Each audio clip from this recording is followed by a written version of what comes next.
Hey, this is Sam from Cordova Woodworking. This is the second half of a two-part tutorial series on how to make this minimal coffee table. If you haven't watched the first video, be sure to check it out as it covers critical steps of the project like cutting the bridle joinery on the table saw. In the second video, we're going to go through rounding over the legs, making and templating the top, completing the second base assembly, attaching the top, and sanding and finishing. Quality woodworking plans are available for this piece, just check the description below.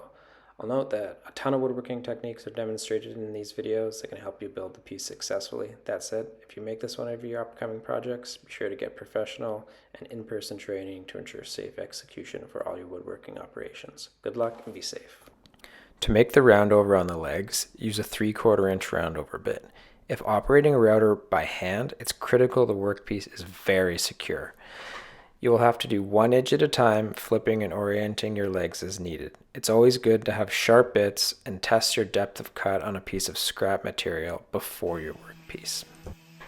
Now is a good time to sand before assembly. Work your way down to 120 grit and use a soft pad running with the grain on the rounded part of the legs. The second glue up is a lot more straightforward than the first one and a lot less stressful. Regular wood glue is recommended. Just make sure you cover all of your surfaces evenly. All we're doing here is attaching the rails to the stretchers. Once the components are in appropriate position, use 2 clamps on each side of the joints to apply horizontal pressure.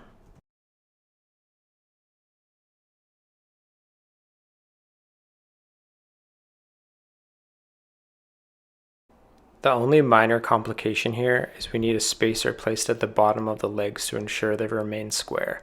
Ideally, you can cut identical 2x4s or a single piece of plywood to match the distance between the inside of the legs.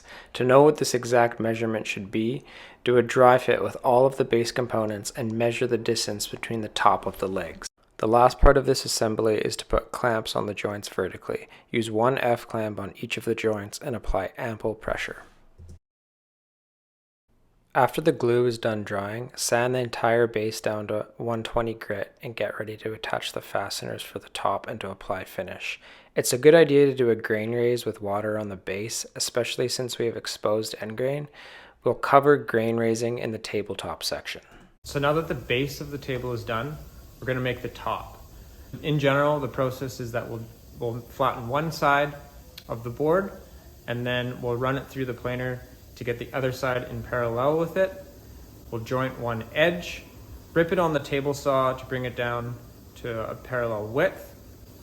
And then from there, I typically like to run it one more time on the jointer just to make sure I've got perfectly square edges. To joint the boards, we're gonna use the in-out method, which I'll demonstrate shortly. We're also gonna attempt to glue our boards together in a way where the rings are facing in opposite directions, and that will also help prevent cupping or warping of the boards. Making a perfectly flat panel is quite challenging, and there's a couple things we can do to help mitigate any movement in the future. Of course, we need to break down our longer board into more manageable sizes. I often like to have at least 6 inches extra on each board for panels, so I can trim off the ends if there's any snipe from the planer. The first stage in milling a board for a panel is to flatten one side of the board on your jointer. In general, most boards have some curve to them. When choosing which side to flatten first, flip it on your jointer until you notice the curve is pointing towards the ceiling. There should be a small gap between the face of the board and your jointer. Keep taking shallow passes on your jointer until one side of the board is perfectly flat. When bringing your boards over to your planer, make sure they're all oriented in the same direction. Ideally, the milled or flattened surfaces you just did on your jointer should be facing down so there's no confusion. Bring all of your boards down to identical thickness and then you'll be ready to joint the first edge of your boards on the jointer. When jointing boards, it's a good habit to always double check your fence for square. You can't go wrong by double checking your fence. When jointing your first edge, be sure you follow the same process as before. Remember, boards are curved. To check which edge should be milled first, place it on a flat surface and look which side has a gap in the middle. This is the side of the board you should mill first. So when doing the first edge, run it on your jointer until the edge is perfectly straight and flat. You know you're getting close when the sound of the cutting is the same from end to end on the board.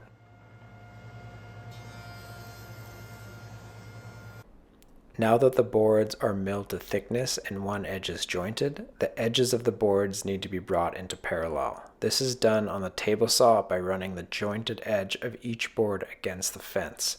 Be sure that the total of all the board's widths will be larger than the final width of the finished panel. We're still going to joint the edges one more time on the jointer, so don't cut them down to perfect size. To prevent the panel from cupping or warping over time, trace the direction of the tree rings like I've done here. They should be facing in opposite directions, one after the other. From here, organize your boards exactly how you would like your panel to appear. One of the best ways to get a perfectly flat panel is to use the in-out method on the jointer. With your boards laid out how you want your final panel to appear, draw a triangle over all the boards. Then write in-out on each edge. Wherever it says in on an edge, that edge should be jointed with the writing facing in towards the jointer fence or away from you. Whenever it says out on the edge, that edge should be jointed with the writing facing out towards you. We do this because if the jointer fence is not an absolute perfect square, which it probably isn't, the opposite angles will cancel each other out, resulting in a perfectly flat board. Once you've jointed your boards, you can place them back in the correct order by referencing the triangle. You should check your panel by placing each board on top of one another. For a seamless glue up, make sure there are no gaps between the boards.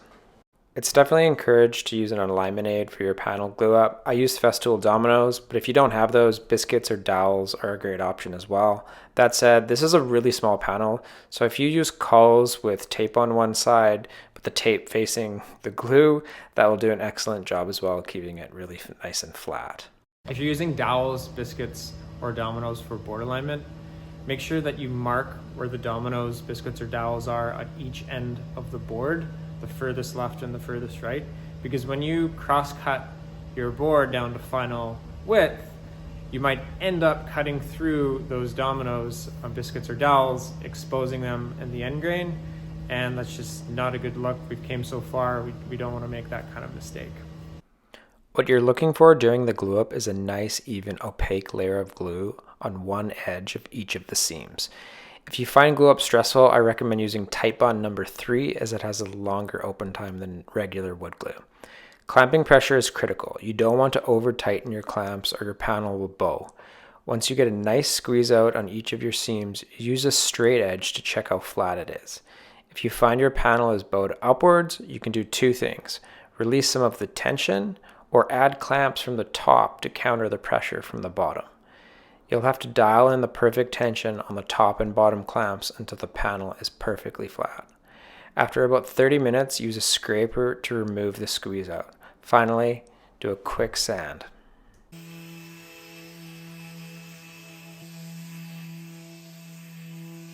So after a successful panel glue up, this project is nearing completion, and all that's really left is to sand the tabletop, cut it to its final size, do any edge detailing that we want, and then of course apply some finish and attach the tabletop to the base. So if the depth of your panel needs to be brought down to perfect size, just check the boards in your panel. If there's one on either side that's a little bigger, trim that side down and try to bring them into the most uniform looking aesthetic as possible.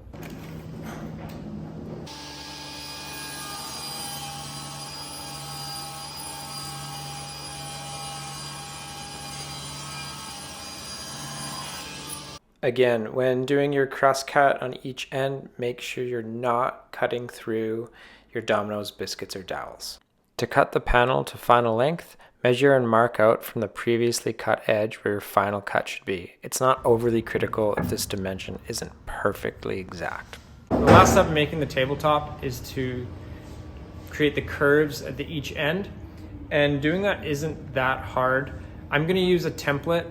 That said, if you don't have something like a CNC or a laser cutter to make a perfect template, it's not that hard for you to do. All you do is get a clamp and bend a piece of wood like this until you get your desired radius.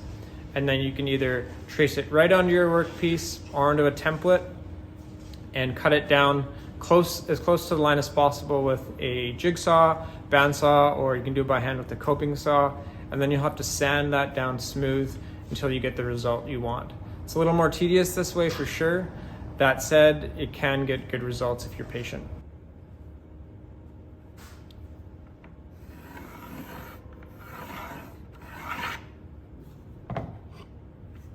So one thing I will note about templating is you should trace your template down onto your workpiece before using your flush drum bit to remove the material, creating the curve. When doing your templating, attach your template to your workpiece with strong double-sided tape. I find carpet tape to be quite reliable. Also be sure to remove as much material as possible up to your template's edge before templating so there's minimal material to remove with your router bit. You'll need a flush trim bit. Large quality ones can be bought on my website or on Amazon. If you're interested, send me an email and I'll get you a discount code. If using a router table, of course use an auxiliary push block to complete this operation. Before sanding or doing a grain raise, I like to do a quick little bit of edge detailing. This is just done with a 1/4 inch or a 1/8 inch radius roundover bit.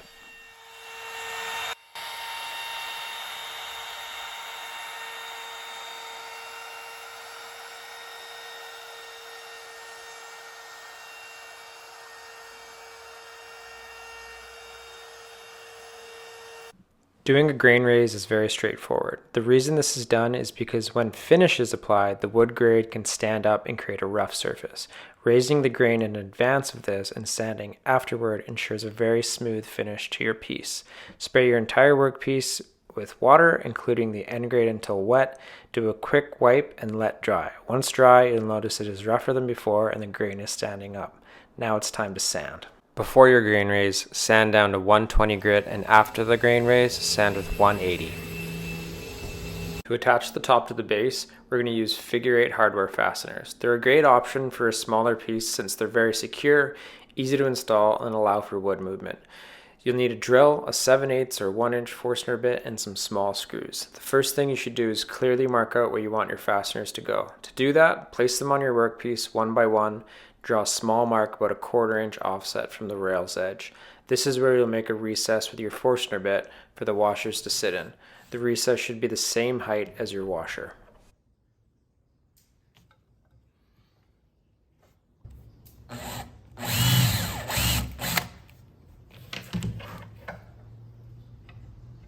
Before you install the screws, make sure you use a 1/16 inch bit to make a quick pilot hole for the screws.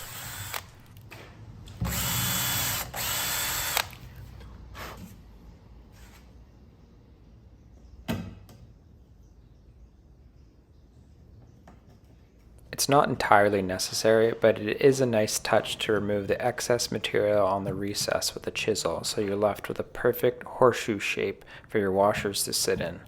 This will also help for maximum wood movement.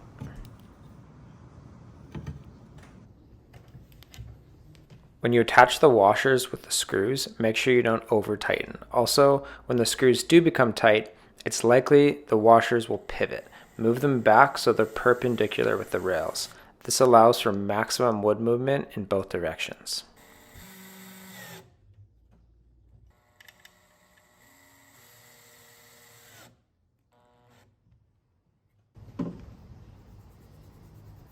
So to attach the base to the tabletop, the first thing you need to do is find the center.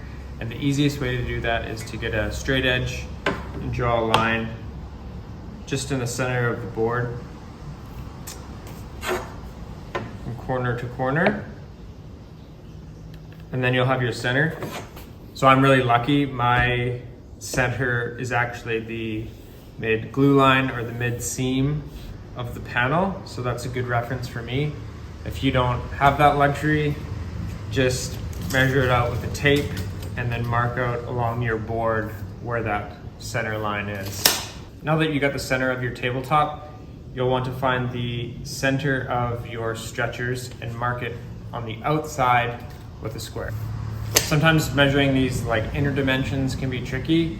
To make sure you're dead center, what you can do is measure on one side, mark the center, flip your tape around, measure the other side, mark it, and then in between those two lines is your center.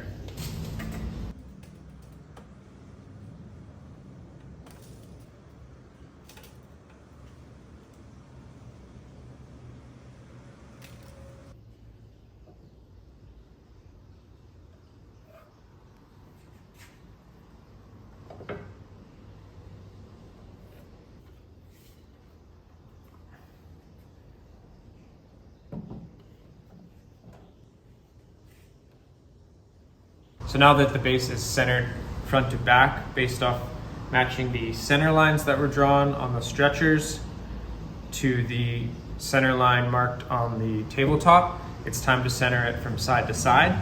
And to do that, make sure you have a center mark on the outer extremities of your tabletop, and make sure you can measure the outside of the stretcher on each side as matching measurements. And then from here, a general check is you should just spot check each corner to make sure they all look like they're very close in distance from the corners.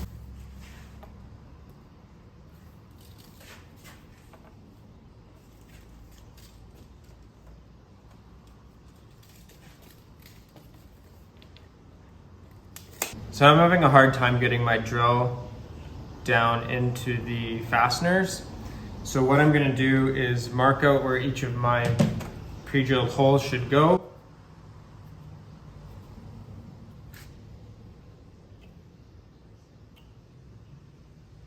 I'm also going to mark exactly on the tabletop where the center is. And that way I can just replace it. And be certain that your drill is set so you won't go through your tabletop.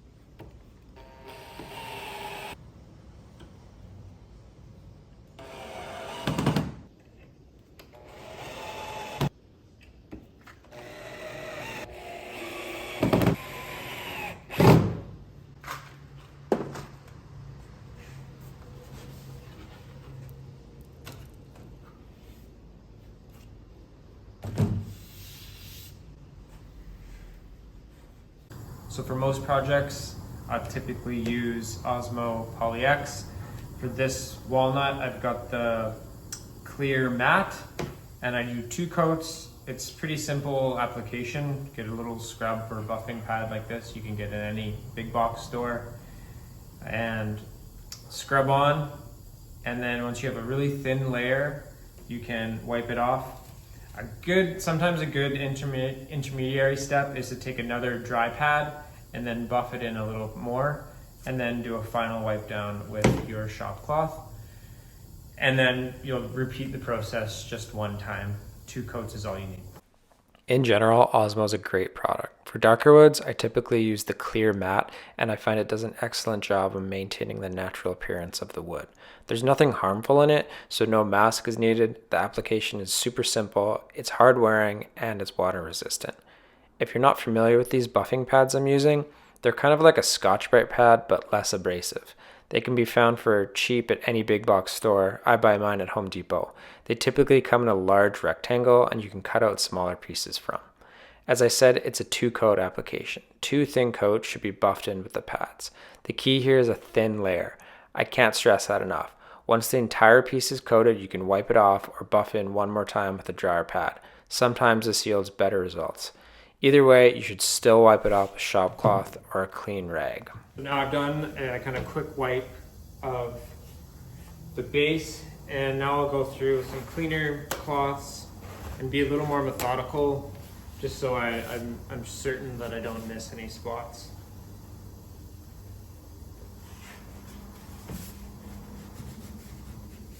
Repeat this exact process after 8 hours and you'll be all done.